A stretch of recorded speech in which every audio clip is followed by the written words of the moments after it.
Welcome back to the deep dive. Today, we're jumping into the source material around a pretty interesting film, 2012's Mirror Mirror. Ah, yes, Mirror Mirror. Hollywood taking another swing at Snow White, trying to make it work for, well, maybe more sophisticated teen and preteen crowd. Exactly.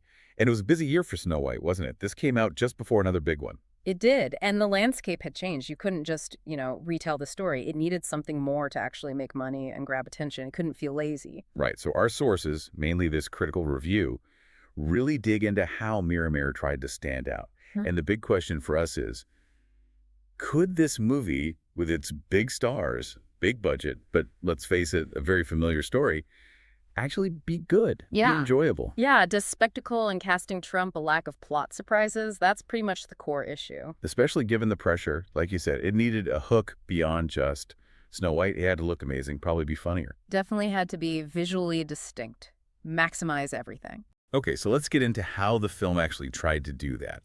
Starting with the story and characters, how did they modernize it? Remember, it starts with animation. It does, yeah. A kind of animated overture sets the scene nicely, but then it shifts to live action, and we meet Snow White. That's Lily Collins. She's 18, kind of isolated in the palace. Under the thumb of the queen, her stepmother. Played by Julia Roberts, yeah. And this queen isn't just vain. She's basically bankrupted the kingdom with her spending. Yeah. The king's gone, presumed dead after heading off to war years ago. Ah, okay. So there's an immediate sort of economic angle. It's not just about jealousy. Exactly. It grounds the fairy tale a bit, adds stakes beyond just who's the prettiest. The kingdom's suffering because of her rule. It feels more political almost. Which probably resonates more with that target audience you mentioned. Yeah. So then the prince arrives, Army Hammer. Right, Prince Alcott. And his arrival is less than smooth. Gets robbed straight away in the forest. By his dwarfs. By the dwarfs. But here's a twist. The review really flags they're described as giant dwarfs. Giant? Really? That's Yeah. unexpected. Why giant? Did the review get into that? It seems to undermine the whole dwarf thing. Well, the source suggests it served a couple of purposes. Visually, you get a big action scene right away, more spectacle. Okay, makes sense. And narratively, it maybe shifts them from being these sort of pitiful, marginalized figures into capable bandits driven to crime by the queen's awful policies. They're imposing, fits the grander scale. So they're not just miners living in a cottage. They're highwaymen. Basically, yeah. Okay. Giant highwaymen on stilts, I think they used. Huh. Okay. So Snow White eventually meets the prince, rescues him after the robbery. Right, and through him and seeing the state of the kingdom when she ventures out, she starts to realize how bad things are under the queen. It's her political awakening, if you like. Turning the princess into more of a leader. Pretty much. And then the queen gets jealous, naturally, wants the prince for herself, mostly his money, probably. Of course. And orders Snow White killed. Mm-hmm. Classic move. Classic.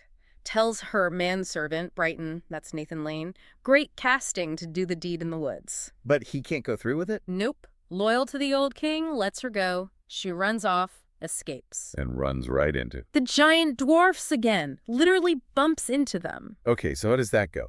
Hardened criminals meet escaped princess. Well, there's skepticism at first, but they find common ground pretty quickly. They all hate the queen. A practical alliance, then. Very much so. They agree to help her take back the kingdom, maybe get the prince too, who the queen now has her eye on. And in return, she helps them fight back against the system that made them outlaws. So looking at this first part, the film uses the known story, but injects these modern bits. The giant dwarfs, the kingdom's economy, Snow White becoming a rebel, checking boxes for a 2012 audience. Yeah, but as the review points out, the basic plot is still pretty safe, pretty predictable, which meant they had to compensate hard elsewhere. Which leads us right into the visuals, the look of the film. This seems to be where the review suggests Mirror Mirror really went all in. Absolutely. If the plot isn't original, make the look unforgettable. That seems to have been the philosophy. And the source emphasizes this wasn't just good CGI, it was a specific style. Yes, stylized artifice. It mentions the CGI is very heavy, very present, but crucially, it's designed to look unreal and artificial. Intentionally so.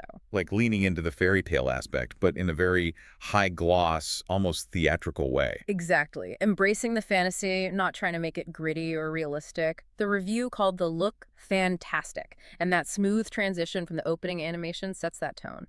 It's okay that it looks like a lavish stage play. Baroque fantasy, almost. maximalist. That's a good way to put it. And it wasn't just digital. The physical stuff, sets, props, and especially costumes got huge praise in the source material. Really imaginative. I think I remember the review mentioning the Queen's wedding dress specifically. It did. Made of feathers, described as something to behold. That level of detail shows the commitment. Every frame needed to be visually rich. Fashion as spectacle? Kicking that sophistication box we talked about.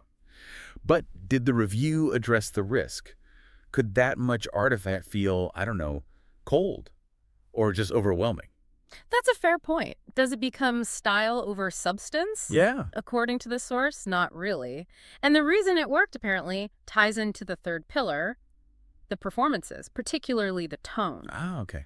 How so? Because the film understood that this highly artificial world needed actors who could play into the theatricality, maybe with a wink, not take it all deathly seriously. And the prime example was Julia Roberts as the Queen, casting her against type. Huge gamble, apparently paid off massively. The review called it a revelation, an excellent comic performance. So she wasn't just playing evil, she was having fun with it. Totally. The source says she knew exactly what she was doing. Yeah, Playing a well. diva who knows she's the villain in a fairy tale, every line dripping in sarcasm. That's key. That self-aware meta-comedy thing lets the audience in on the joke. Precisely.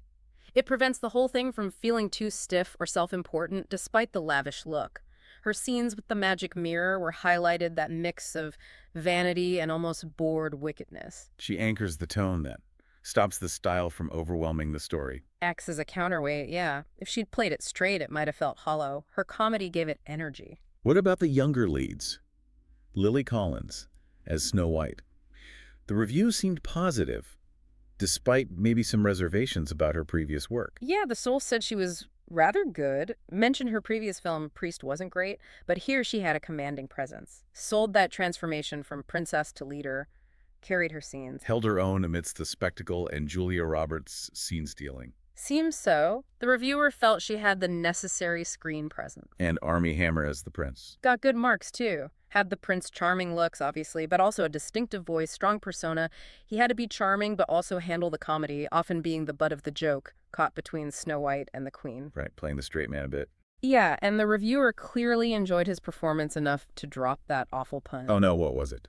Hammer time again. Oof. Okay.